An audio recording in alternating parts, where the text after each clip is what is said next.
commence à faire les vidéos là tranquillement. Puis bon, je sais bien que ça va pas être terrible là, le son, tout ça, parce que je filme tout directement depuis la dashcam. Et puis bah voilà, donc du coup c'est un peu, ce sera pas terrible niveau qualité son, niveau qualité vidéo ça devrait passer.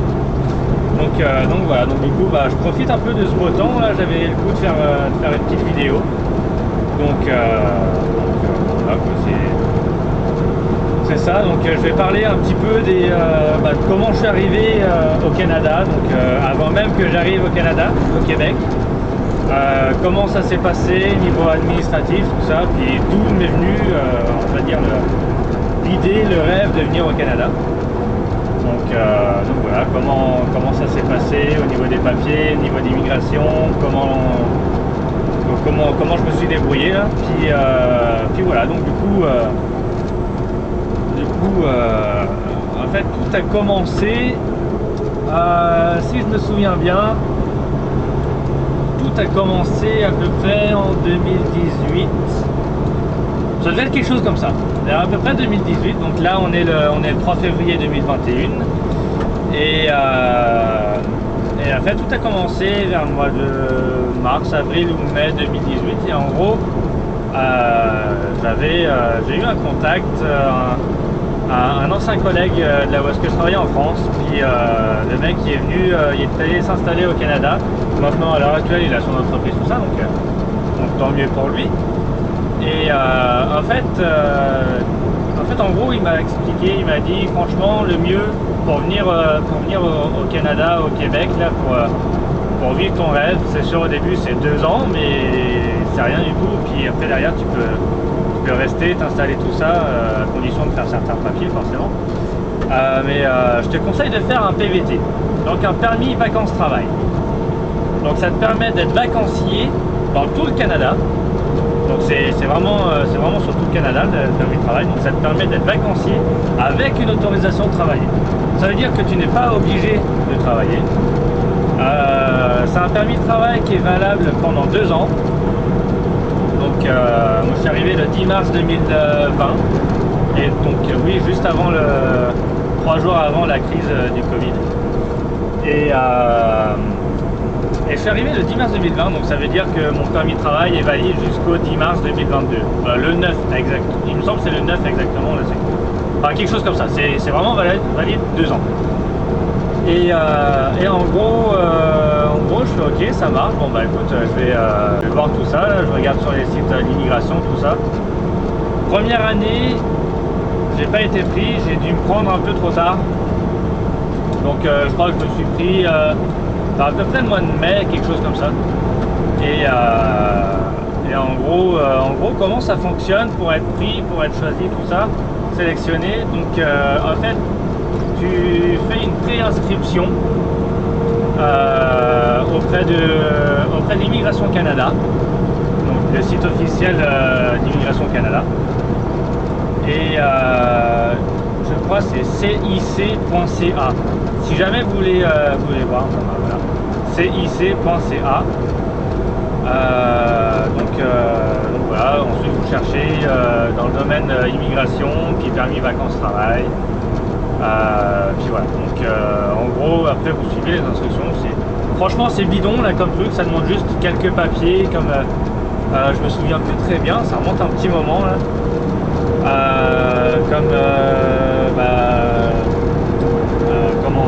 Profession du père, de la mère, date de naissance des parents, l'adresse, forcément leur adresse, si tu as frère, sœur, etc. Alors voilà, on te demande des renseignements personnels. Et en fait, donc du coup, en gros, j'ai fait ma préinscription donc en mai 2018 et je n'ai pas été tiré au sort parce que c'est un tirage au sort. À partir du moment où on a fait tous les papiers, ce qu'il faut, on reçoit un mail en disant que voilà, le dossier a été complété, on a bien été mis dans le bassin d'adhésion, comme ils appellent ça exactement.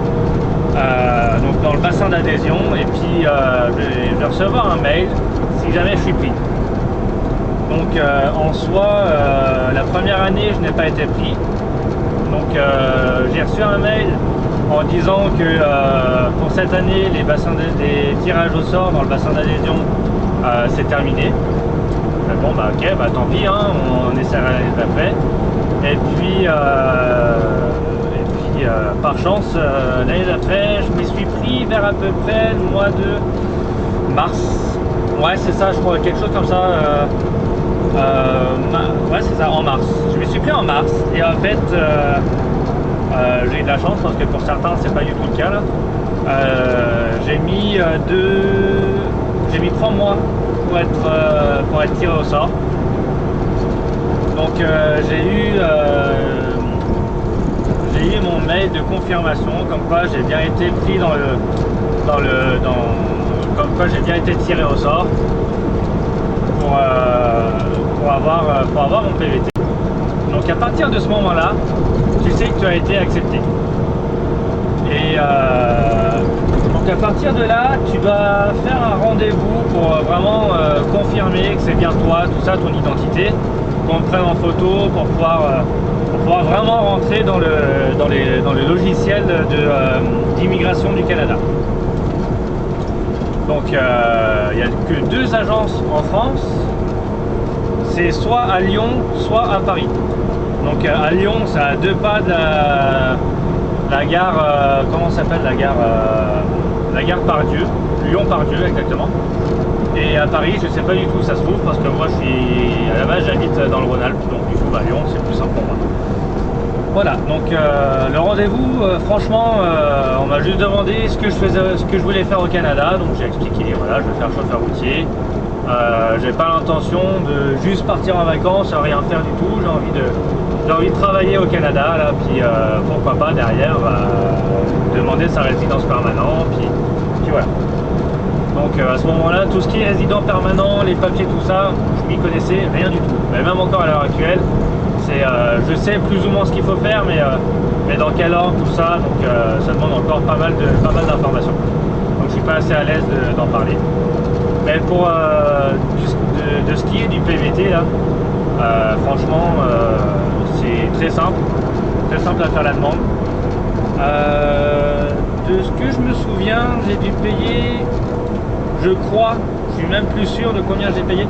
Et il me semble que j'ai payé quelque chose comme 300 $. Ça doit être quelque chose comme ça pour mon permis.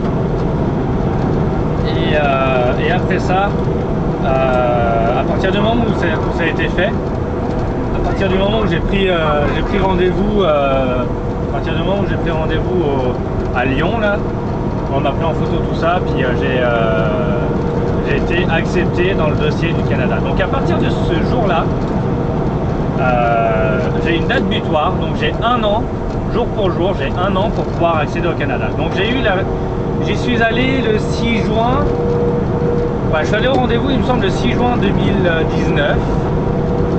Et à partir de cette date-là, donc ensuite c'est le temps que ça vient par internet au Service Canada, tout ça, de l'autre côté de l'Atlantique. Eh bien ça a pris une petite journée là, donc franchement rien de bien urgent. Le lendemain, donc le 7 juin 2020, je m'en souviendrai de cette date quand même tout le temps là. Le 7 juin 2020, j'ai reçu le mail en disant que j'ai été accepté, j'ai 1 an pour pouvoir aller au Canada, pour pouvoir passer la frontière.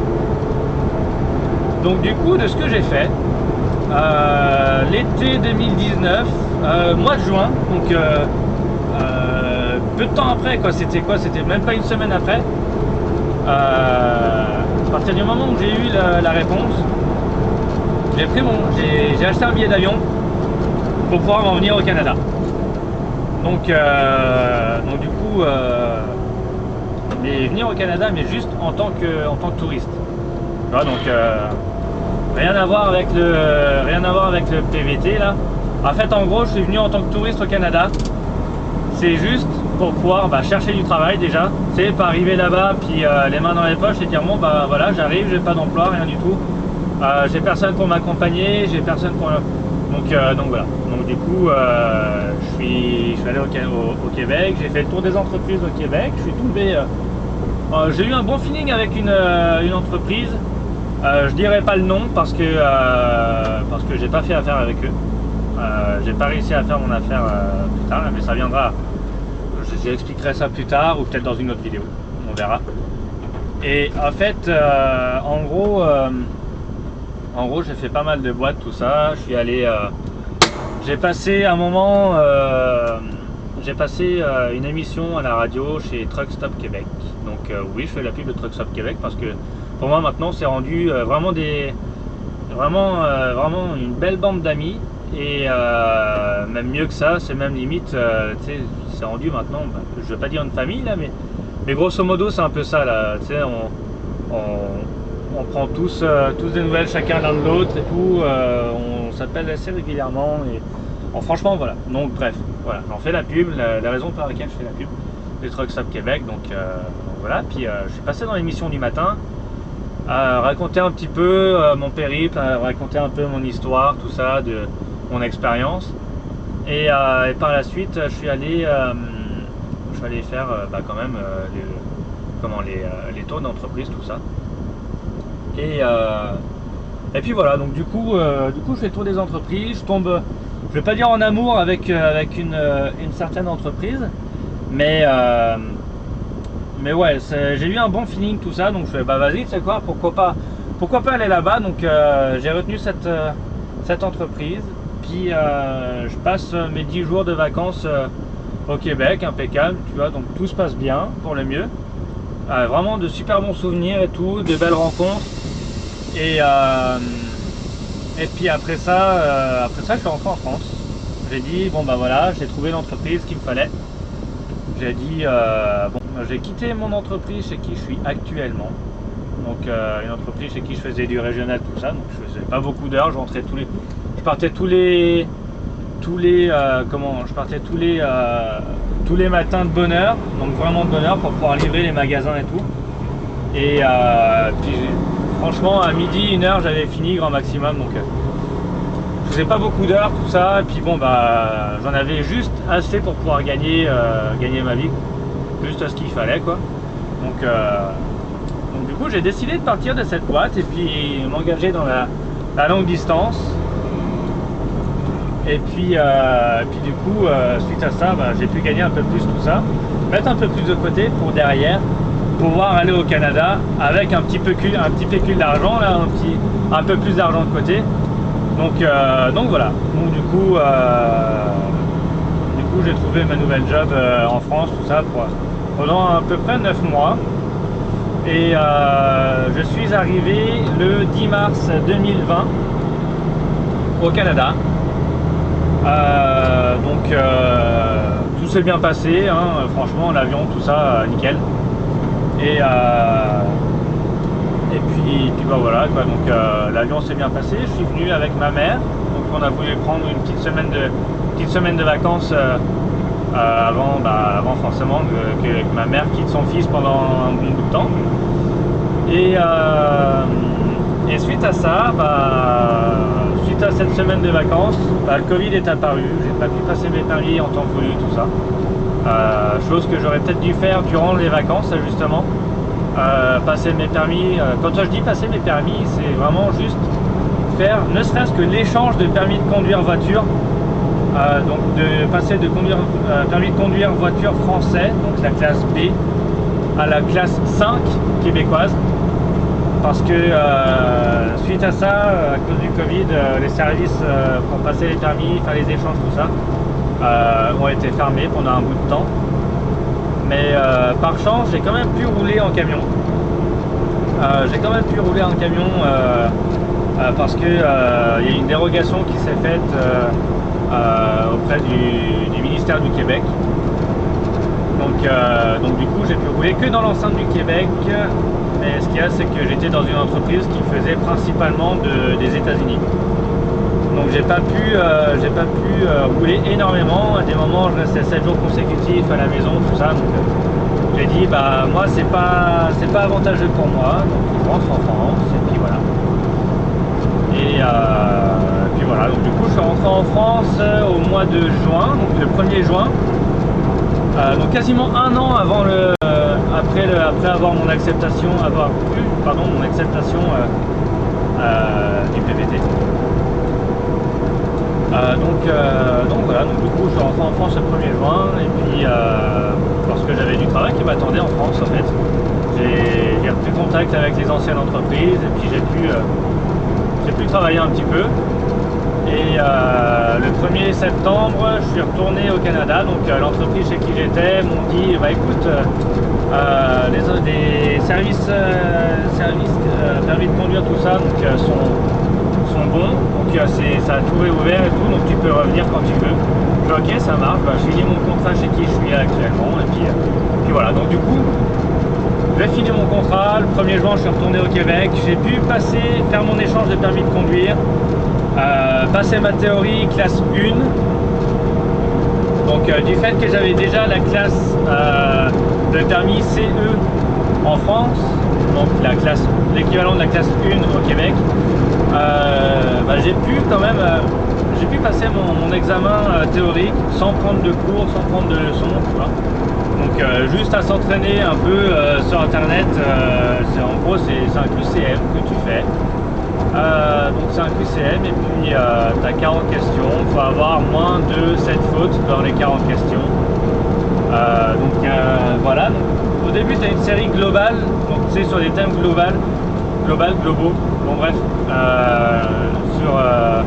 sur le transport, sur les, je ne vais pas dire les lois, mais la réglementation, sur les heures de conduite, sur les défectuosités mineures ou majeures, tout ça là. S'il neige, si tu glisses,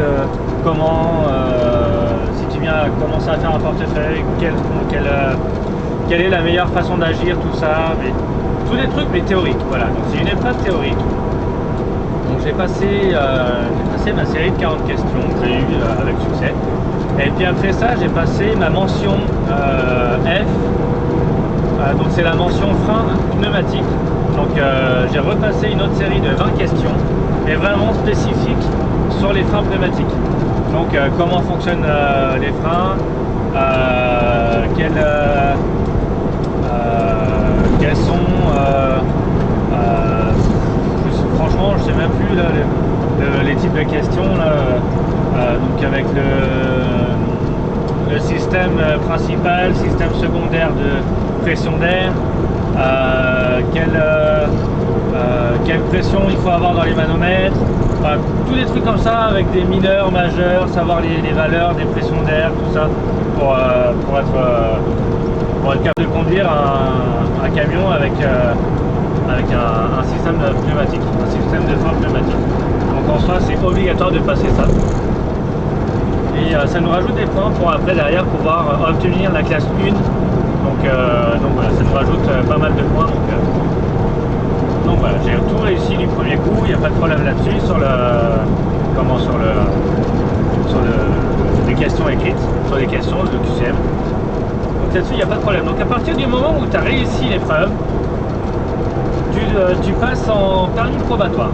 Donc permis apprenti conducteur classe 1. Donc pour les semi-remorques. Donc en gros ça te donne la possibilité de faire une conduite accompagnée en camion. En gros c'est ça. Donc pour te pratiquer à conduire, tout ça, c'est la loi, c'est comme ça, tu dois rester 30 ou 27 jours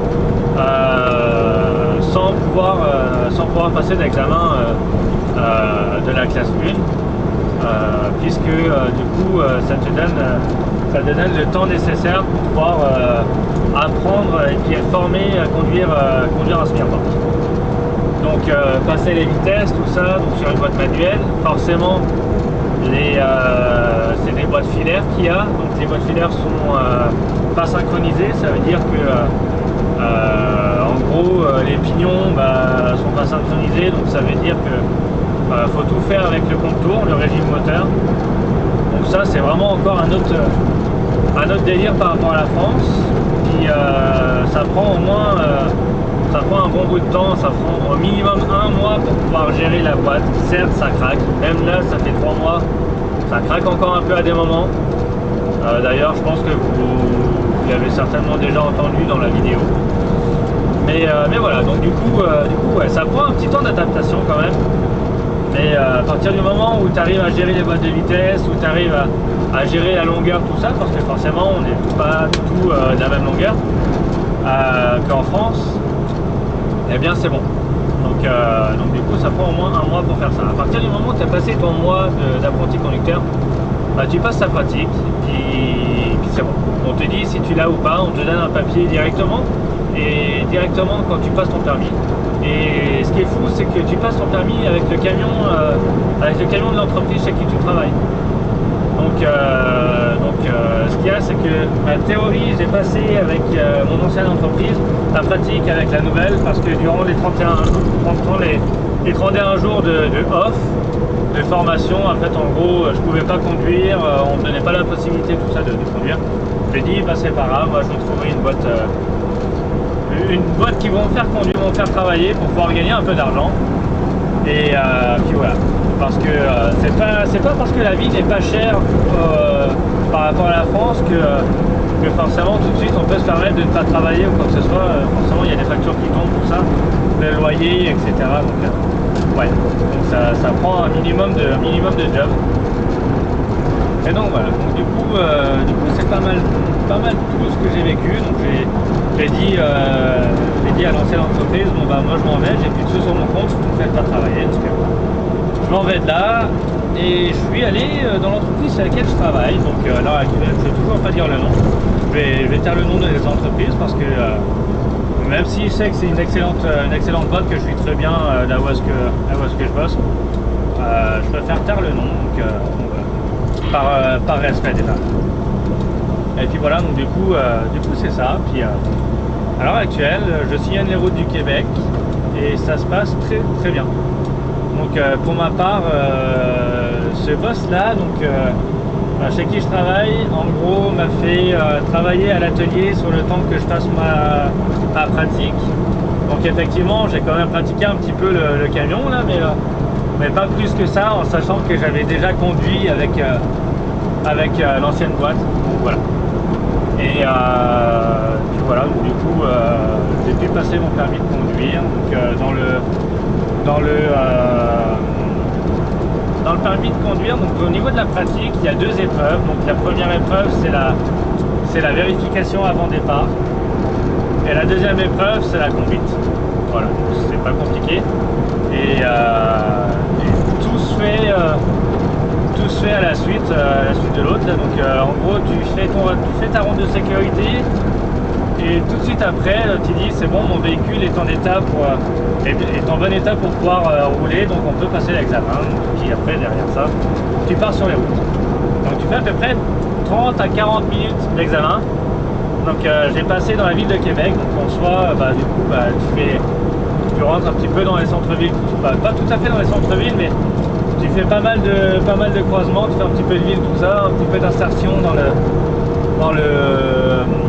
sur les autoroutes et tout, et puis voilà. Donc le gars, du coup, l'inspecteur, il regarde comment tu passes les vitesses, il regarde comment tu te comportes par rapport aux personnes, tout ça, si tu respectes bien tes stops, comment tu ouvres tes virages par rapport admettons, je dis une bêtise là, mais un virage, en gros, tu passes un croisement, tu dois tourner à droite au feu, à savoir comment tu vas te démerder pour pouvoir passer le virage, tout ça, comment tu vas prendre le croisement, et puis voilà, en soi c'est pas compliqué. Si tu as déjà conduit en France, bah il y a juste la longueur à prendre en compte là, mais la longueur et puis le nez aussi, mais franchement ça se fait quand même assez facilement. C'est un petit peu à apprendre, c'est l'histoire de quelques heures là, franchement, en même pas une journée là, tu t'y es fait au museau et puis à la longueur de la remorque, donc franchement ça va bien. Et puis voilà, donc c'est pas mal tout ce que j'ai à dire là par rapport à mon arrivée au Canada. Après je sais qu'il y a pas mal de questions qui peuvent arriver du style combien est-ce qu'il faut pour vivre, combien est-ce que tu gagnes, combien. Donc après sans vouloir vraiment dire les salaires, tout ça, un chauffeur routier gagne très bien sa vie. En moyenne, je vais pas prendre pour moi, là, je vais faire franchement une globalité. En moyenne, tu es à peu près 4000 $ par mois. C'est à peu près ce que tu... Un petit peu moins, il y en a... Pour certaines personnes, ce sera un peu moins, d'autres, ça sera un petit peu plus. Mais en moyenne, c'est entre 3500 et 4500 suivant le travail que tu fais, suivant la rémunération. Si tu touches des perdièmes, donc les frais de route, tout ça. Donc en général, tu es soit payé à l'heure, soit payé au mile. Donc certaines entreprises, si tu es payé au mile, certaines entreprises vont dire, bah voilà, tu es payé au mile compteur. Donc tu vas sur une feuille, tu vas noter ton kilométrage de départ de la semaine, tu vas noter ton kilométrage à l'arrivée, à la fin de la semaine, puis tu seras payé les kilomètres total que tu as fait dans ta semaine. D'autres entreprises vont te payer par rapport à un itinéraire que eux ont fait entre le dépôt, ton premier client, entre ton premier client, ton deuxième client, voilà, donc c'est eux qui gèrent les itinéraires. Et puis du coup, si jamais tu as une déviation ou quelque chose comme ça, bon bah c'est à toi d'aviser ton boss et puis lui dire, bon bah voilà, j'ai une déviation, je ne vais pas passer par l'itinéraire que tu as prévu pour pouvoir moi me payer par rapport à ce que je fais comme kilomètre, forcément. Et puis voilà, puis donc du coup c'est à toi de voir avec ton boss là, si oui ou non veut t'augmenter par rapport au kilométrage que tu as fait réel et tout. Mais franchement le top c'est quand même de trouver après chacun ses goûts forcément, mais personnellement le top c'est de trouver une entreprise qui te paye quand même bien. Donc forcément tu vas pas dans une entreprise où tu es payé à perte, où tu es payé une misère, tout ça. Mais à partir du moment où ton travail te plaît, à partir du moment où tu arrives à subvenir à tes besoins, voilà, c'est bingo, c'est jackpot pour toi, parce que si tu arrives largement à subvenir à tes besoins, tu arrives du coup forcément à mettre de côté. Et voilà. Et pour ma part, franchement, je n'ai jamais mis autant de côté que par rapport à la France. En France, j'arrivais à m'en sortir avec 200 balles de côté dans le mois, et en étant tout seul avec un loyer, tout ça là, hein, franchement, voilà. Hein. Donc j'arrivais à mettre à peu près 200 balles de côté sur une paye qui était aux alentours de 1007, 1008, de temps en temps 2000 €. J'arrivais à mettre en moyenne 200 balles de côté dans le mois. C'est vraiment un grand max là. Puis là, j'en suis bien loin des 200 balles. Là, je suis au Canada. Là, admettons 200 €, ça fait à peu près 300, 350 $, quelque chose comme ça. Peut-être dire une bêtise, là, suivant la date où est-ce que la date dans laquelle vous écoutez la vidéo là, mais à l'heure actuelle, c'est à peu près ça, je crois, quelque chose comme ça. Et je suis loin de mettre 300 $ de côté là. Je suis bien loin. En général, j'en mets beaucoup plus. Donc j'en mets un bon 4 fois plus facile. Donc ça donne un peu un ordre d'idée. Et je suis tout seul, j'ai un loyer à payer. Je me suis acheté une voiture, tout ça, donc c'est pareil. La voiture, j'ai payé cash. J'avais les moyens, j'ai réussi à travailler pour tout ça, donc j'avais les moyens, j'ai acheté la voiture cash. Mais tout ce qui est facture, tout ça, dans un mois complet, tu arrives à largement mettre de côté. Et c'est pour ça que la dernière fois, j'ai discuté avec un collègue là, avant de venir au Canada, puis le gars il me disait, franchement, je suis venu avec ma femme, mes enfants, je suis le seul à avoir un salaire, et on arrive à vivre comme ça. Après c'est sûr, ils vont pas faire des folies, mais c'est ça. En gros, tu arrives quand même pas mal à vivre avec ton salaire. Et c'était une entreprise qui paye, personnellement je trouve qu'il paye un peu moins bien que dans l'entreprise dans laquelle je suis là. Mais t'as pas forcément le même travail, tout ça, donc tout ça c'est relatif là, mais voilà. En gros, quelqu'un avec un enfant qui vient avec sa femme, il arrive à vivre quand même au Canada là, sans trop de problèmes. Et voilà. Après c'est tous des choix personnels, c'est sûr. Si jamais si jamais la conjointe arrive à travailler tout ça, en plus de ça, bah, franchement c'est nickel quoi, tant mieux pour vous, puis voilà. Donc c'était pas mal tout là pour mon arrivée au Canada, pour un petit peu répondre au train de vie, à savoir comment j'ai passé mes permis, tout ça. En gros, si jamais il n'y avait pas le Covid, donc là je vais prendre le cas d'expérience de mes collègues français qui sont arrivés aussi. Ils sont arrivés au Canada avant le Covid. Et eux, franchement, ils ont réussi, en gros, entre la date à laquelle tu arrives et puis la date à laquelle tu commences réellement à rouler, faut bien compter 1 mois et demi. Donc, faut compter, ouais, c'est ça à peu près. Faut compter 1 mois et demi de marge là, parce que bah, déjà entre 1 mois sans rouler, parce que bah, forcément, faut ton permis probatoire, donc l'apprenti conducteur. Et entre temps, bah, faut faire certaines démarches, donc tu as certains rendez-vous à prendre, notamment pour certains qui ont un permis de travail fermé, donc rendez-vous à la RAMQ, donc c'est pour tout ce qui est plus ou moins, on va dire, la sécurité sociale du Québec. Donc rendez-vous à la RAMQ, donc ça prend du temps. Après sinon il y a rendez-vous pour le numéro d'assurance sociale, il y a tout ce qui est rendez-vous bah, par rapport au permis forcément. Donc permis de conduire, donc ça prend du temps, il suffit que ça prend des rendez-vous, tout ça, donc avec un peu de chance, il y a des rendez-vous assez vite, puis que tu arrives à faire ton échange de permis voiture, et le même jour, tu arrives à faire ta théorie classe 1, donc super lourd. Alors franchement c'est top, et comme moi du coup j'ai dû attendre une semaine encore en décalage entre ces deux moments là. Après derrière bah, faut prendre rendez-vous pour une visite médicale. Franchement c'est quelque chose de bidon, tu payes une blinde pour la visite médicale, tu payes 80 $ pour rien du tout quoi. Le gars c'est à peine il dit t'es jeune, ouais t'es en bonne santé, ouais bon bah c'est bon capte. Voilà, le machin ça dure 5 minutes et t'as payé 80 balles.